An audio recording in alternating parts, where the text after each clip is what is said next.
Hola, ¿qué tal? Bienvenido à Si Comprendo Débutant, le premier podcast bilingue pour les francophones qui veulent apprendre l'espagnol dès zéro, de façon naturelle et en prenant du plaisir. Avec Paloma García, professeure d'espagnol et passionnée du podcasting.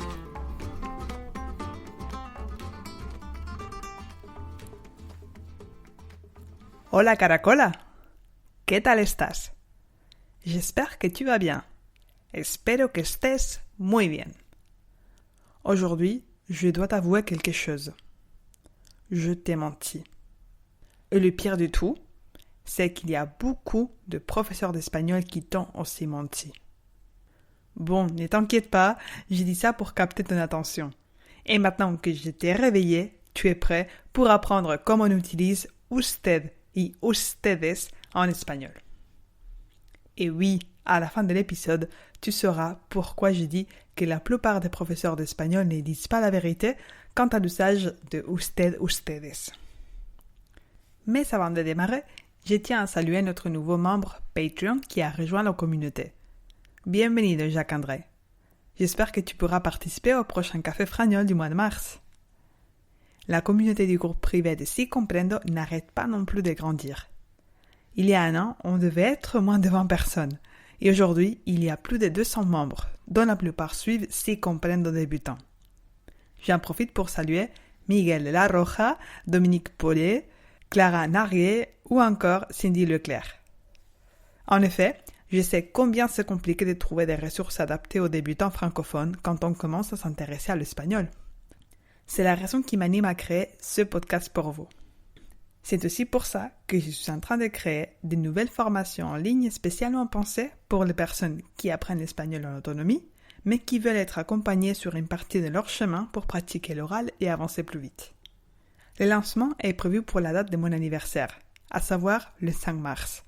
Alors, si ça vous intéresse, rendez-vous sur mon site internet www.sicomprendo.net. Vous pourrez rejoindre la liste d'attente ou bien, si vous écoutez cet épisode plus tard, demandez une réunion gratuite de 30 minutes pour faire connaissance et discuter sur vos objectifs.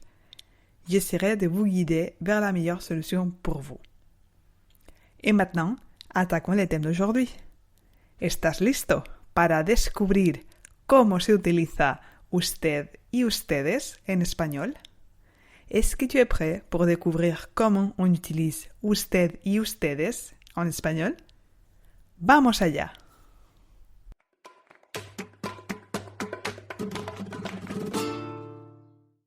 Si tu as déjà étudié un peu de grammaire espagnole, tu auras appris les pronoms personnels.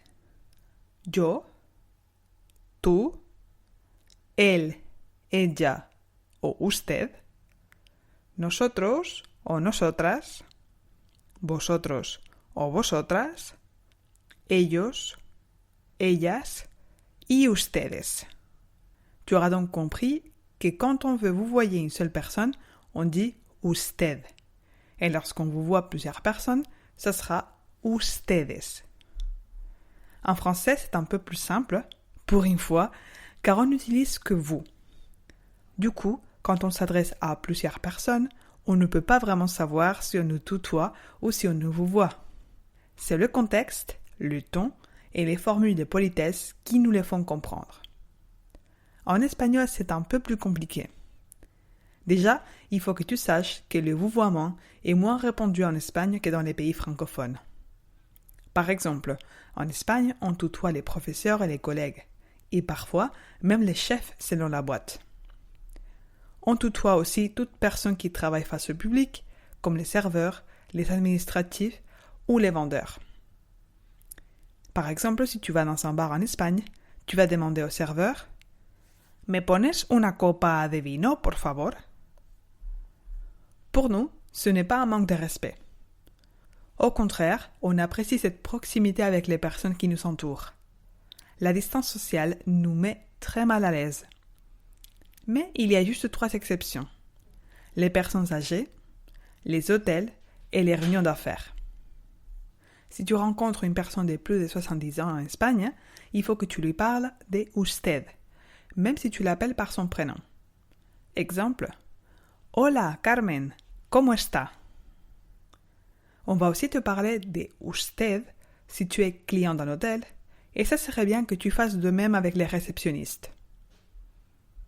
Dans les réunions d'affaires, ça va dépendre du secteur, de la taille de l'entreprise, de l'âge de partenaire, etc. Mais je dirais qu'il vaut mieux vous voyer au début pour no meter la pata, c'est-à-dire pour ne pas tout foutre en l'air.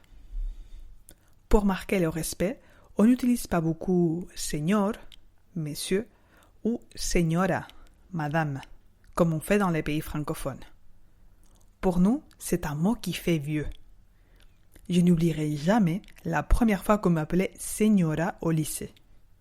Soudain, j'ai senti que je prenais un coup de vieux, car jamais de la vie on m'aurait appelé señora à mes 25 ans si j'avais enseigné en Espagne.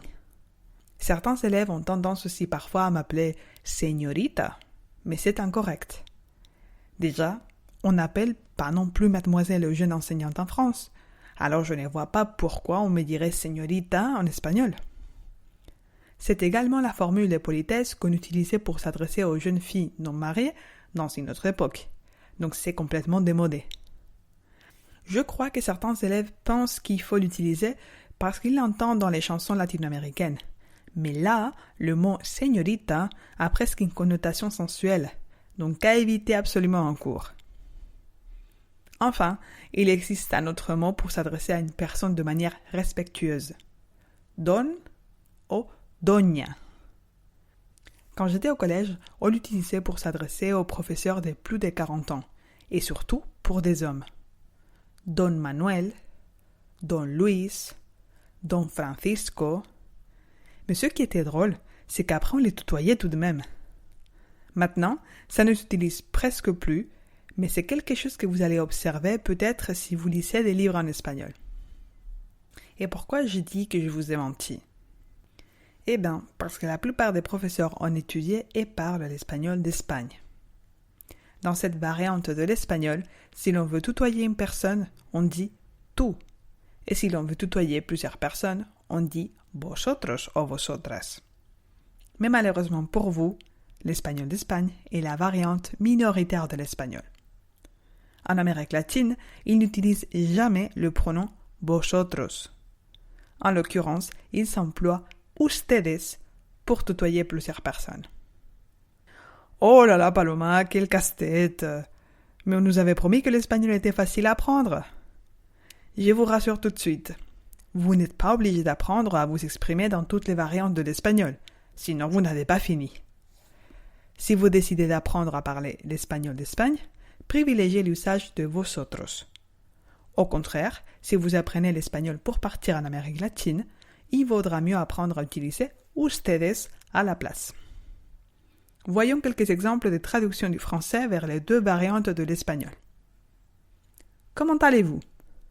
En espagnol d'Espagne, ça donnerait ¿Cómo estáis? En espagnol d'Amérique latine, ça serait ¿Cómo están? Vous l'aurez compris, ustedes se conjugue comme ellos, c'est-à-dire la troisième personne du pluriel. Voici un deuxième exemple. Vous allez où? En espagnol d'Espagne, ¿Dónde vais? En espagnol latino, ¿Dónde van? Et un dernier, cette fois-ci à l'impératif, pour que vous voyez les différences. Venez. En espagnol d'Espagne, venid. En espagnol d'Amérique latine, vengan. Maintenant que vous connaissez cette différence, soyez attentifs à l'emploi que les natifs font de ces pronoms, notamment si vous regardez des séries qui se passent soit en Espagne, soit en Amérique latine, ou dans lesquelles vous avez des acteurs de plusieurs origines. Enfin, sachez que les latino-américains peuvent parfois vous voyer les enfants pour les reprendre. Vous allez peut-être entendre « Pórtese bien », sois sage, au lieu de « Pórtate bien », comme on dirait en Espagne. Dans les familles traditionnelles, les enfants ont également tendance à vous voyer leurs parents pour montrer du respect. Pour résumer, l'usage de usted, ustedes est beaucoup plus répandu en Amérique latine qu'en Espagne. Les latino-américains sont plus formels et courtois que les Espagnols, qui sont bien plus directs et informels, ce qui peut parfois donner lieu à des malentendus si l'on ne connaît pas ces différences culturelles. Donc, de manière générale, on va te vouvoyer en Amérique latine et on va te tutoyer en Espagne. Enfin, rappelle-toi que même si l'on te tutoie en Amérique latine, ils ne vont jamais employer vosotros, mais ustedes. Aujourd'hui, il ne s'agit pas bien sûr de maîtriser parfaitement l'emploi de usted, ustedes en espagnol, mais de comprendre ces emplois qui peuvent parfois confondre les débutants. Je traiterai ce sujet à nouveau dans de futurs épisodes du podcast pour vous aider à automatiser les changements de vosotros vers ustedes. Je vous propose uniquement aujourd'hui un apéritif pour vous aider à mieux comprendre. Passons maintenant à notre défi du jour. Vous aurez une phrase en espagnol et vous devrez deviner si l'on tutoie ou si l'on vous voit la personne. Je vous invite également à imaginer dans quel contexte se déroule l'échange. Hola chicos, ¿qué tal estáis? En effet, ça pourrait être une enseignante qui s'adresse à sa classe, évidemment en la tutoyant. ¿Qué desea tomar? C'est la question que le serveur peut te poser si tu te trouves en Amérique latine ou dans un bar ou restaurant très élégant en Espagne. Disculpa, ¿tienes estas sandalias en blanco? Ici, c'est une cliente qui s'adresse à la vendeuse pour lui demander si elle a les mêmes sandales mais en blanc. Comme tu l'auras compris, dans un commerce en Espagne, tu n'es pas censé vouvoyer les travailleurs. ¡Qué gusto verles! Cuídense! C'est une phrase que tu vas souvent entendre si tu dis au revoir à un ami latino-américain. Il dit littéralement que ça a été un vrai plaisir de vous revoir et prenez soin de vous. Pour terminer, disculpe, el autobús 4 pasa por aquí. Ici, on pourrait imaginer une personne qui est perdue dans la rue, que ce soit en Amérique latine ou en Espagne, mais surtout si on s'adresse à une personne âgée et qu'on veut lui demander une direction ou une adresse. Et c'est tout pour aujourd'hui. J'espère t'avoir aidé à incorporer ces nouveaux outils à ta valise d'apprentissage de l'espagnol pour que ton aventure hispanique soit longue et intéressante. Si tu as aimé l'épisode, n'hésite pas à me le faire savoir sur mes réseaux sociaux que tu trouveras dans la description du podcast. C'est une manière facile et économique de pratiquer ton espagnol, alors je t'encourage à essayer de rédiger un petit avis et je me ferai un vrai plaisir de le lire et de commenter. On se donne rendez-vous dans 15 jours pour de nouvelles aventures ensoleillées. Y eso es todo. Si tu as aimé l'épisode et que tu veux me soutenir, c'est très simple. Suis le podcast sur ton application préférée et laisse-moi une évaluation positive, notamment si tu m'écoutes depuis Apple Podcast. Ce petit geste m'aide énormément. Merci pour donner du sens a ces projets. Cuídate y hasta pronto.